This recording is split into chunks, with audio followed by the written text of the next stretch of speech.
if we want to bat, how we want to bat, and if we want to bowl, what lines and what lengths, and what kind of field placement we need to have. Those are the things more than anything else. Like I said, it's still 1-1.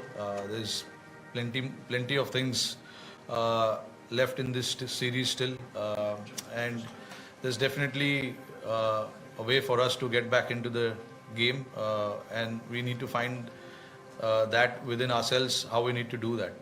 There are a lot of individuals in that dressing room who have played a lot of cricket, won a lot of games, have come back from difficult situations in the past. So we hope that everyone stands up to that challenge and takes the team through whenever it's required. Rohit, in terms of your batting prep into this series, were you happy with that? And you were the one batting in the 9th session, which is usually the toughest to bat in. So, how was it like batting? Was it different? Was it tough?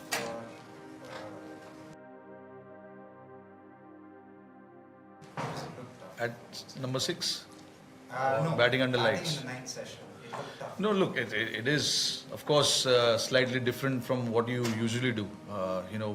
With the white side screen and pink ball, it is something different. We are used to playing, in the black side screen with white ball.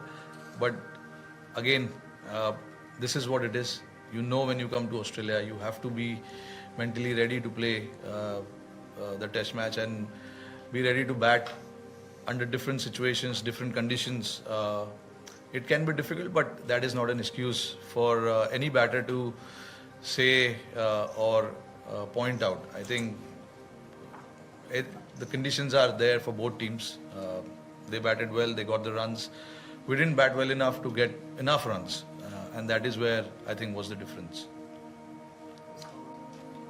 Rohit, does the downturn in India's batting form concern you in any way? Reddy's been our top scorer in 3 of the 4 innings here. We didn't really have a great series against New Zealand as well. Does it worry you at any level? I wouldn't say worry. I mean, see,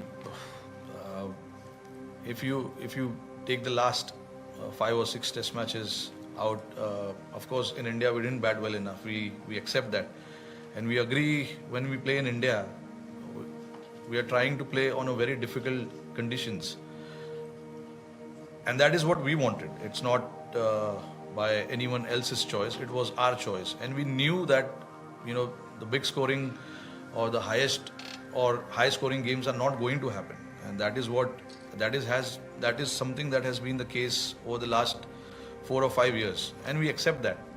But whenever we travel abroad, the conditions are there to score runs. We have scored runs as well. Like you saw in the first game, we got a lot of runs. Batters got hundreds and stuff like that. But yeah, look, this game, I'm not going to look too much into this game and start worrying about little things. But every batter who's out there or who's playing for this team wants to get runs and wants to get big runs and get the team to good place. It's just that sometimes it happens where you're trying everything you can from your side. It just doesn't happen. And I can see guys are putting a lot of effort in their plans, in what they want to do. There has been a lot of conversation around that within the group, which is what I will be looking into. How are we planning? How are we talking within ourselves? And what are our plans, mindset while playing a test match? Guys getting out, that happens everywhere, not just in India.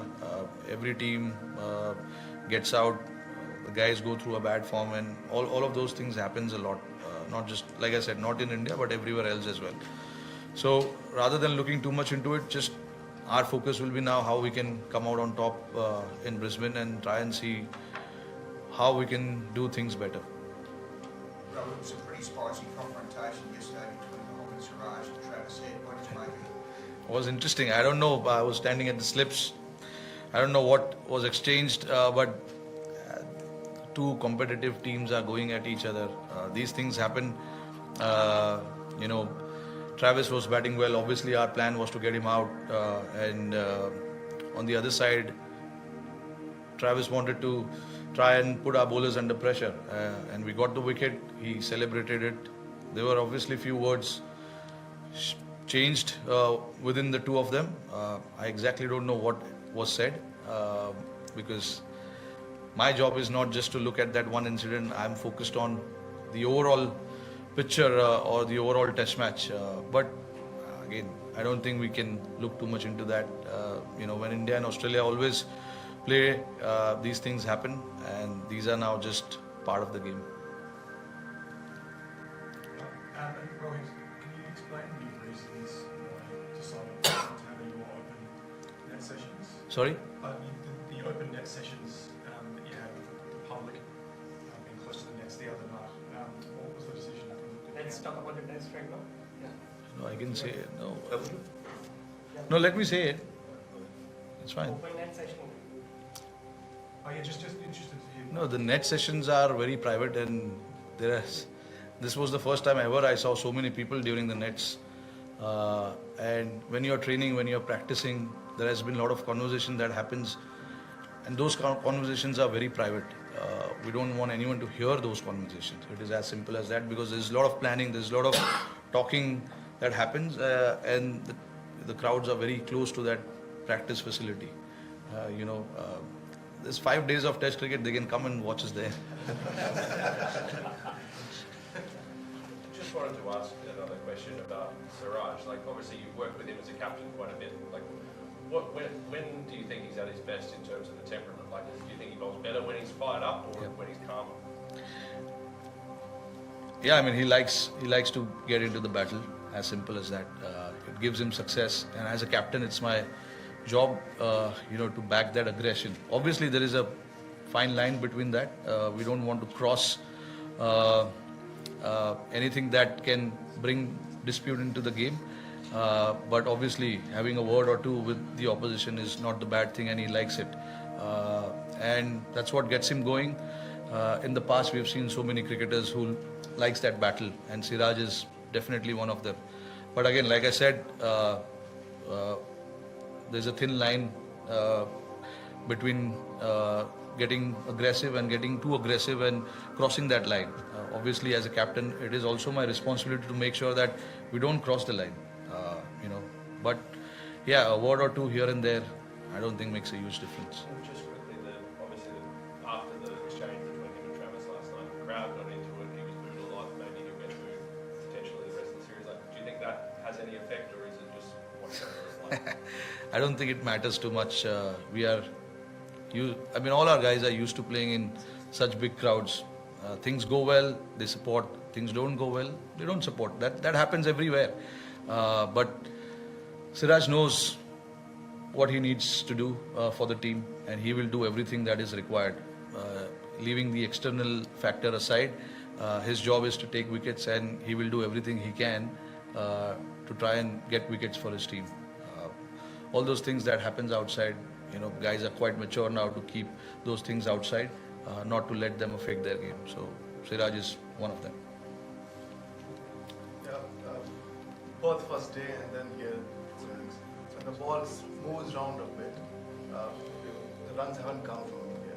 So what would the philosophy, when people have tried defending also, like you got out in some of the also, is there a plan that you would like to see from you and from other teams, from the other teammates in this sort of conditions to do it differently? Something is there, or what should be the approach when the ball moves? Yeah, look, there are a lot of things that gets discussed when the conditions are challenged or challenging. But I don't want to disclose too much about, because it's a very private conversation that we actually do with the players, and the players come up with their plans. And when things are tough, there are many guys who have been in that place where there has been challenge, and we've come out on top as well. Perth was the best example recently. Yes, we got bowled out for 100 runs in the first innings. With that mindset, there was possibly a chance for us to get bowled out again for a lower score. But again, this is what shows about the team, that the team is quite keen to make the difference, and whatever challenges are there and the conditions are tough, we want to battle it out there, stay out there and grind it out. That's what Jaiswal and KL did, to get that 200 run partnership. It was not just trying and swinging the bat. KL especially played more than 200, close to 200 balls to get his 70, and Jaiswal as well, knowing his aggressive nature, how he wants to bat.